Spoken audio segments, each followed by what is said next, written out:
Max Verstappen is currently a dominant force in Formula One, thriving with a brilliant Red Bull team that are consistently operating at a very high level. Today, we will be having a look at his rise to his current form and who, if anyone, is able to stop him. Hi guys, and welcome to the channel. This is Onboard, where we talk about anything and everything Formula One, both on and off the track. So get on board with us, subscribe, and turn on notifications so that you never miss an upload. Verstappen was destined to be a brilliant driver and was around racing from young age, with his Belgian mother being a great kart driver and his Dutch father being his nation's first Formula One podium sitter.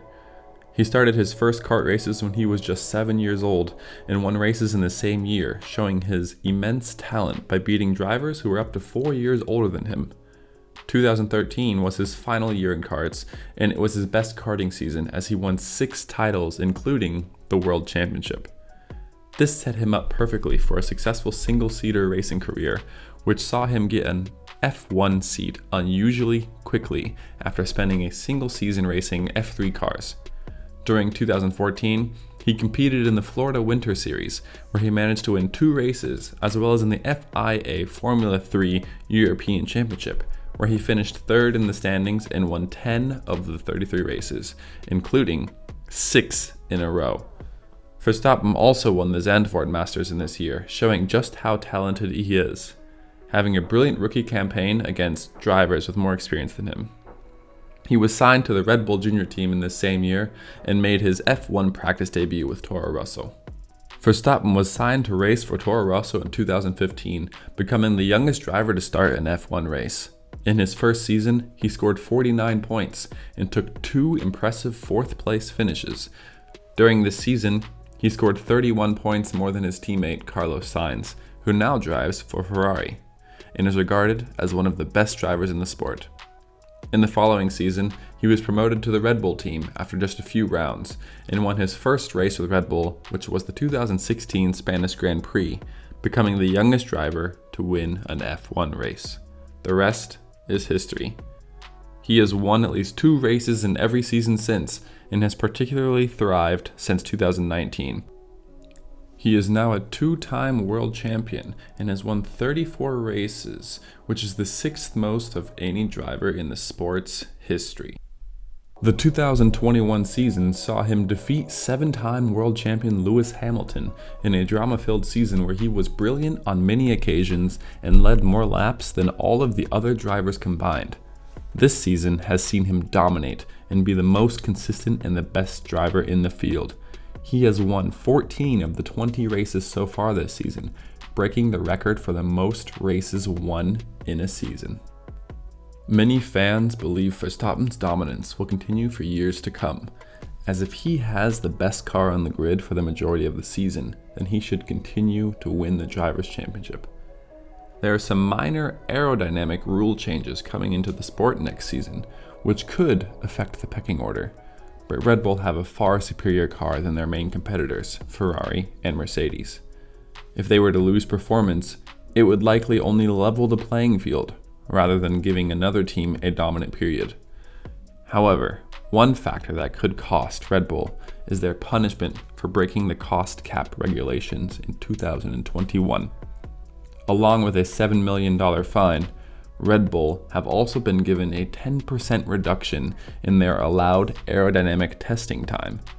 While that may not seem like a lot, Christian Horner has stated that the loss in wind tunnel time could result in a lap time loss that is anywhere from 1/4 of a second to half a second. This could make the field far closer, and could give the other teams a chance to challenge Red Bull and some of the best drivers on the grid the chance to challenge Verstappen over an entire season rather than at just a few Grand Prix. Ferrari challenged Red Bull at the start of the season, and it was Leclerc in particular who battled with Verstappen and was the early Drivers' Championship leader. Leclerc has shown that he is very fast in qualifying, but it is often his races that let him down. Leclerc has taken 18 pole positions in his career, but has won just 5 of those races, and only 22% of the Grand Prix in which he started in the pole position. Leclerc and the Ferrari team have also made numerous mistakes this year that were not even related to the car's performance. Even if they did have a car to compete with Red Bull over the course of a season, Red Bull's slick, finely tuned operation, paired with Verstappen's ability to perform under pressure, could mean that they come out on top again. Being the last team to truly dominate the sport, winning the Constructors' Cup 8 years in a row, the more interesting question is whether or not Mercedes can get back to winning ways against Red Bull.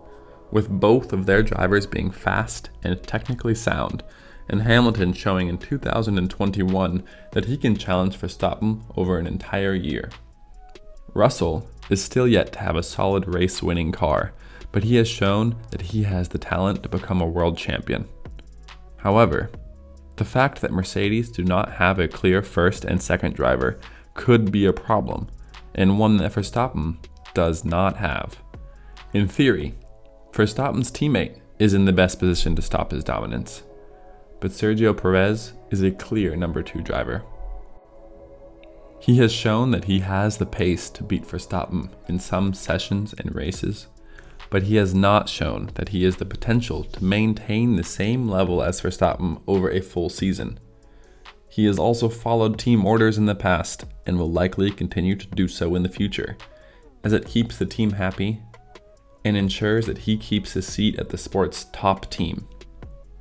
Perez will surely be at the team for a few more years, and his replacement will likely be another driver that is happy to be number 2 to Verstappen, such as new AlphaTauri signing Nick de Vries, further cementing his dominance in the sport. So what do you think? Is Max Verstappen on his way to becoming one of the best F1 drivers of all time? Thanks for watching the video. Make sure that you subscribe to the channel so that you don't miss an upload, and please leave a like if you enjoyed this video. Also, leave a comment letting us know how many drivers' championships you think Verstappen will win in his career. Until next time.